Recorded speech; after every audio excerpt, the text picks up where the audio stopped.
Alors moi, il faut que je vous entende aussi. Chers amis, bonjour. C'est parfait, ça, comme ça sera très bien. Nous allons également encourager nos candidats à tenter la question à 500 € qui s'appelle la question Banco.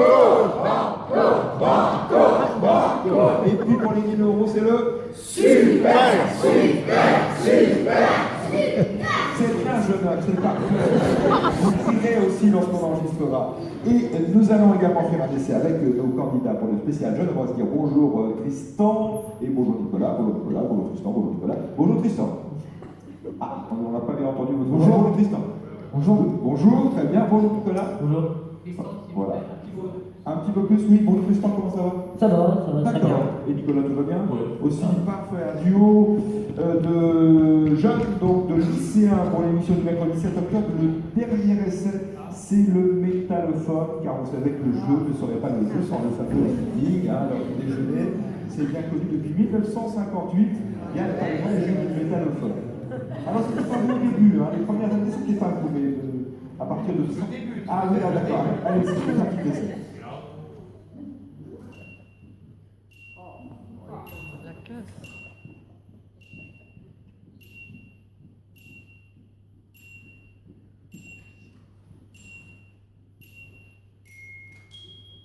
Bravo.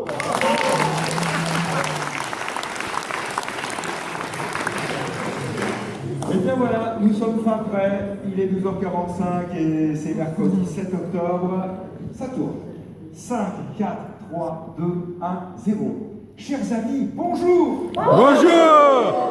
Dans l'Oise, au nord immédiat de la région parisienne, nous voici dans cette ville de Creil, 35 000 habitants et plus de 80 nationalités. Une ville qui s'est surtout développée au cours du 19e siècle grâce à une industrie qui a bénéficié de la présence du chemin de fer à partir de 1844 et donc de la proximité de la capitale.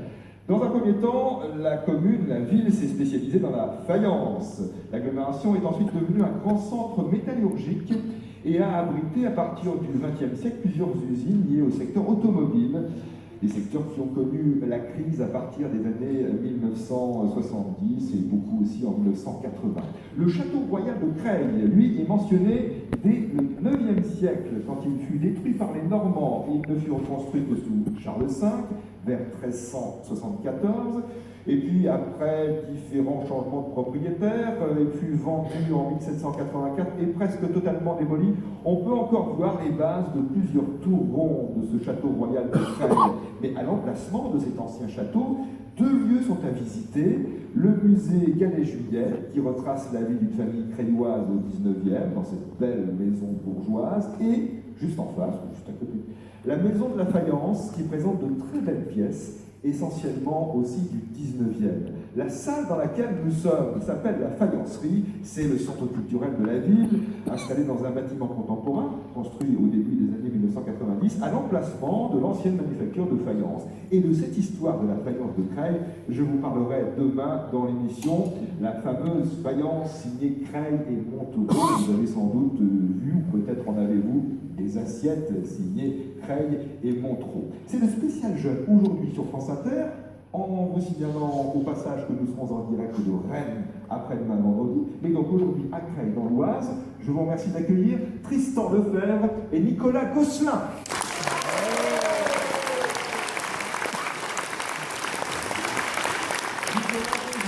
Bonjour.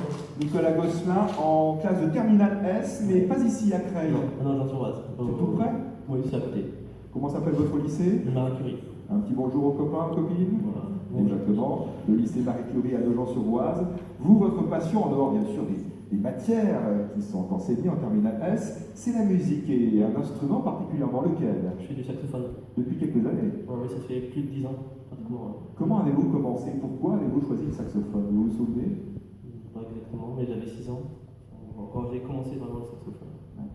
Vous jouez du saxophone alto plutôt? Là, je fais tout. Là, j'ai commencé soprano cette année, mais je fais donc soprano, alto, ténor, baryton. Vous suivez des cours dans une école de musique? Oui. Au conservatoire de Creil. Ici à Creil. Quel est votre genre musical préféré? Le jazz peut-être avant tout? Moi j'écoute un peu tout, mais j'aime bien le rock, mais aussi un peu de jazz. Oui, et vous jouez du jazz et tout? On joue un peu de tout, conservatoire, un peu beaucoup. On fait un peu de jazz et puis aussi du classique aussi. De tous les saxos dont vous jouez, mais vous avez un saxophone alto, c'est votre instrument. Je sais qu'on loue des instruments, hein, c'est possible, parce que c'est assez cher d'acheter un saxophone. Bah oui. On vous l'a offert il y a quelques années. Oui, bah là c'est mon deuxième que c'est le deuxième que j'ai. Ah, et forcément, vous y êtes très attaché, c'est Ouais. votre saxophone alto. Vous en jouez à la maison aussi. Oui, bah Ouais, oui. et forcément, vous vous entraînez combien de temps d'ailleurs très régulièrement, tous les jours, vous trouvez au moins un quart d'heure, une demi-heure pour jouer. Ce serait bien, mais bon là en ce moment j'ai pas trop le temps. Mais, Eh oui. voilà. En terminale S, c'est chaud Ouais, comme on dit. c'est ça. Allez, bonne chance au jeu des 1000 euros. Avec aujourd'hui Tristan Lefebvre. Bonjour Tristan. Bonjour. Alors votre prénom s'écrit avec un Y. Oui, c'est la spécialité, Ouais. c'est un peu spécifique. Oui, bah c'est ça, au moins c'est différent des autres. Avec un Y, T-R-Y-S-T-A-N, Tristan Lefebvre. Lycéen aussi, Tristan. Oui, lycéen au lycée Jules en première S. À Creil. Alors, des scientifiques avec nous, mais vous vous intéressez, Tristan, à l'histoire et au cyclisme. Là, c'est votre passion. Vous suivez toutes les courses cyclistes. Oui, Giro, le Tour de France, la Vuelta. Toute la saison, en fait. Oui. En fait, entre mai et septembre, il ne faut pas vous déranger. Hein, Non, pas spécialement. Ouais, surtout pas au mois de juillet. Je vais voir les courses. Vous c'est vrai assistez que j'assiste l'étape du Tour de France sur le bord des routes. Chaque C'est année. passionnant. Ah ouais. C'est un véritable spectacle en ambulance et Mais oui, c'est très intéressant. Oui, oui, il y a la caravane évidemment, Oui. et puis le passage du coureur, c'est très rapide en général le passage du coureur. Oui, c'est rapide, mais bon, on peut reconnaître des coureurs, surtout dans la montée d'Alpe d'Huez par exemple. On peut reconnaître le maillot jaune, le maillot blanc, le maillot à pois, le maillot vert. Dans les On a montées, tout voir. forcément, on a plus de temps pour les voir. Et donc vous êtes dans les Alpes en général à ce moment-là. Oui. Vous vous arrangez, vous organisez vos vacances pour voir passer le Tour de France. Pas spécialement, c'est-à-dire que généralement je fais une cure thermale à proximité, donc Oui. ça peut me permettre. Généralement, le Tour de France passe souvent à cet endroit-là, à côté de Grenoble, c'est un passage récurrent. D'accord.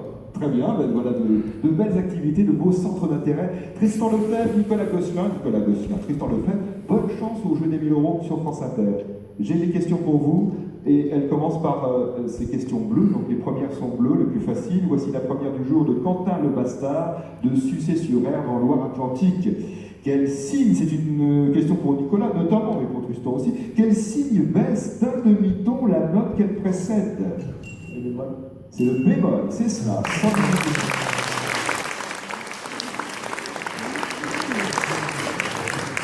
Question bleue également de Patrick Perrault à Aigli dans l'Essonne. Quel animal sauvage en France était jadis appelé un goupil? L'ancien nom c'était le goupil. Un renard? Le renard, c'est bien ça, le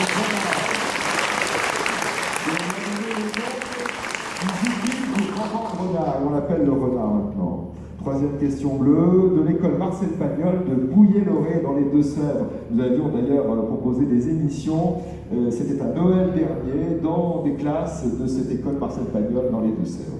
Quel est le nom du seul mammifère volant? On reste dans le monde animal. Le seul mammifère volant existant, de quel animal s'agit-il? Oui. Un mammifère volant. Ça paraît étrange comme ça, et pourtant ça existe bien, et on le connaît parfaitement. Mais on ne sait pas forcément que c'est un mammifère. Quel animal volant pourrait peut-être faire penser à, disons, un mammifère, donc quelque chose d'un peu étonnant, de surprenant, mais c'est un animal très courant. Pas très volant. Question qui est mise de côté que je vous reposerai tout à l'heure. Question blanche de Jean-Claude Chénaud, qui habite Chaland, commune de Vendée, célèbre pour ses canards. Au sein de quelle grande capitale mondiale retrouve-t-on le palais impérial appelé Cité interdite? Pékin. À Pékin, en Chine.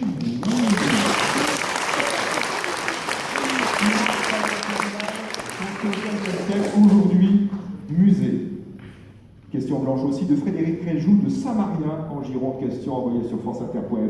Vous faites le jeu des 1000 euros sur les moteurs de recherche, vous arrivez directement sur les pages de votre émission. Quelle monnaie est communément appelée le billet vert? Voilà. C'est le dollar.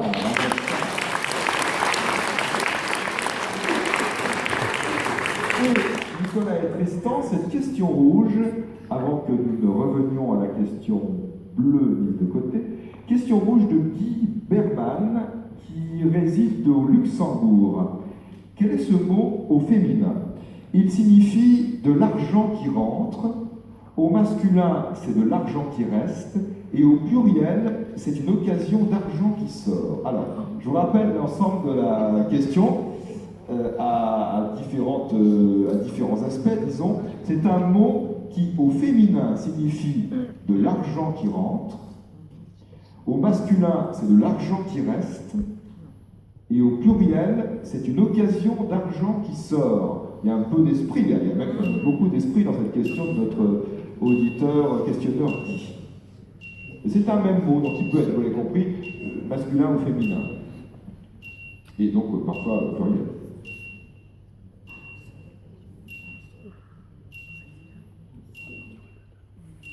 Ça ne vous inspire pas trop cette question. Au féminin, il signifie de l'argent qui rentre, qui entre, disons. Au masculin, c'est de l'argent qui reste. Et au pluriel, c'est une occasion d'argent qui sort, nous dit notre auditeur. Oui, c'est une occasion de dépenser de l'argent, en fait. Si je puis me permettre d'apporter cette petite définition complémentaire. Mais la question est mise de côté, et nous revenons d'abord à cette question bleue, spécial jeune, par conséquent sur France Inter, de la part de l'école Marcel Pagnol de Bouillé-Loré dans les Deux-Sèvres. Quel est le seul mammifère volant existant? Une seule réponse, 15 secondes. N'hésitez pas à vous parler. La chauve-souris.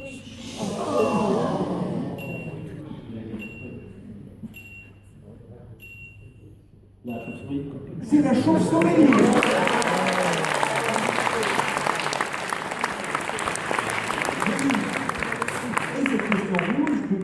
Berman ou Berman du Luxembourg, quel est ce mot? Au féminin, il signifie de l'argent qui entre. Au masculin, c'est de l'argent qui reste. Oui. Et au pluriel, alors notre auditeur nous dit c'est une occasion d'argent qui sort, disons c'est une occasion de dépenser de l'argent, en général. C'est un mot et pas d'idée du tout. Non.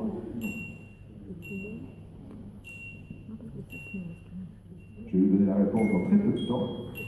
C'est le mot solde. Alors je vous explique. Au féminin, une solde, en fait, c'est la rémunération d'un soldat, donc c'est de l'argent qui entre. Au masculin, nous dit notre auditeur, c'est de l'argent qui reste. Le solde d'un compte, hein, c'est l'argent qui reste sur un compte.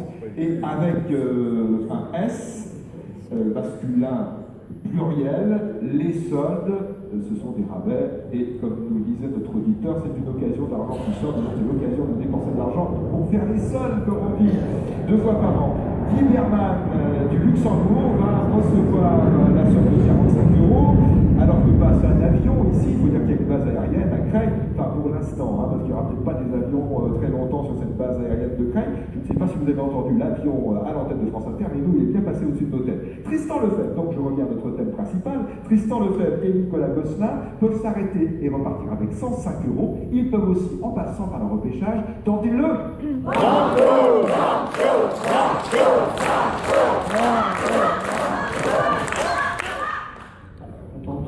Et vous tentez le? Bon.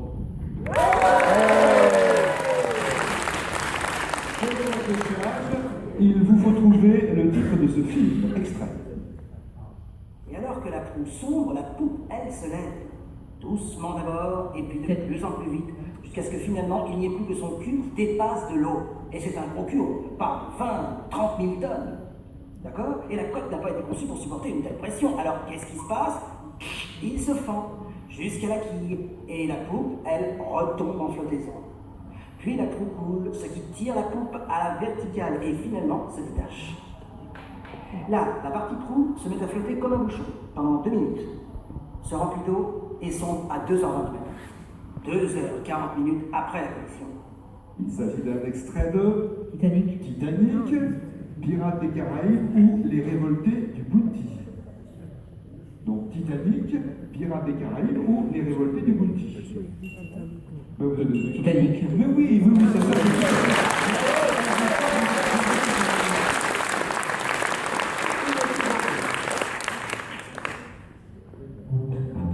Le jeu des numéros sur France Inter. Tirage au sort de la question.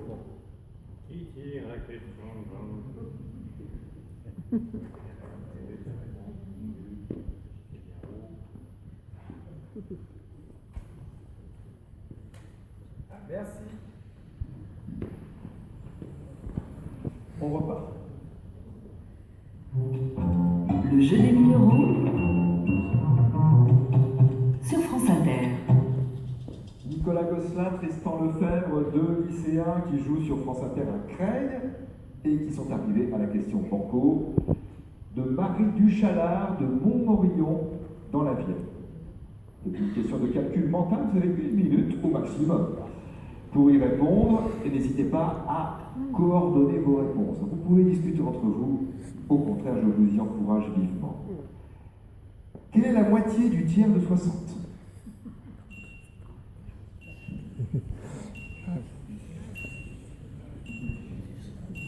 Attention, une seule réponse. Quelle est la moitié du tiers de 60 ?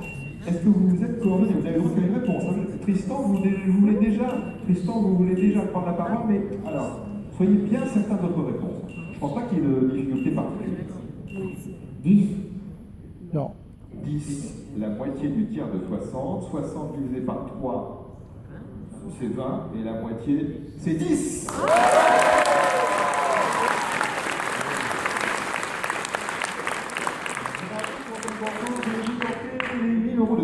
De gagner. Voulez-vous tenter de gagner les 1000 euros du Super.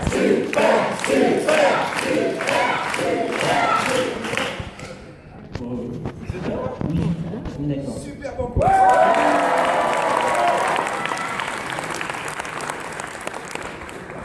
Spécial jeune à Creil. Ah, eh ben, super banco. Ah bon, d'accord. On va recommencer avec les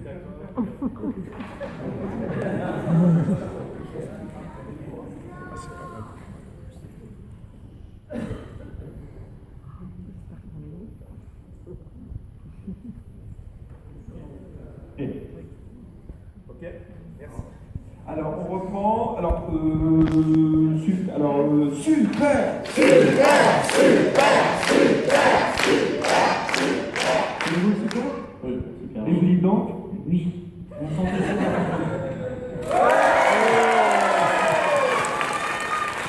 Question super banco, par voie de conséquence, de Marie-Christine Morel de Carrière-sur-Seine dans les Yvelines. Et c'est encore une question de calcul mental. Mais plus difficile. Sinon, ça ne s'appellerait pas le super banco.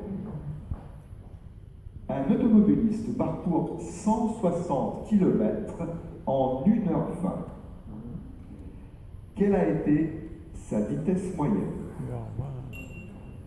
160 km parcourus en 1h20. Quelle a été sa vitesse moyenne ?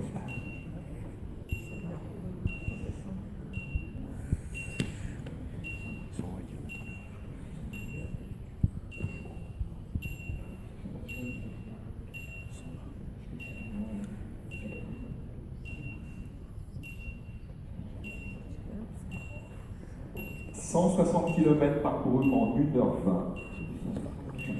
Avec quelle vitesse moyenne donc ? «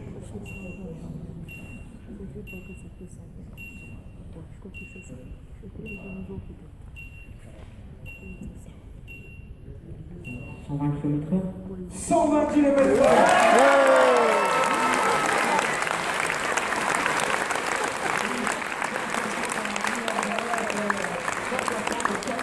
Donc 2 km par minute et en 1h20, ça fait bien 120 km. Bravo, nous vous remettons les 1000 euros du Super Banco. Le petit arbitre sur le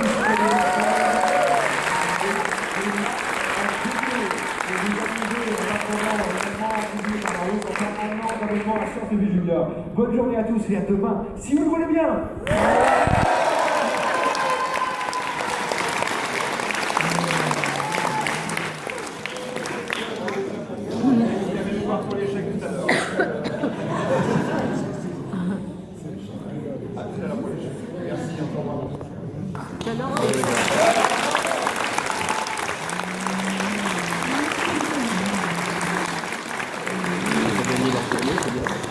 Place maintenant devant les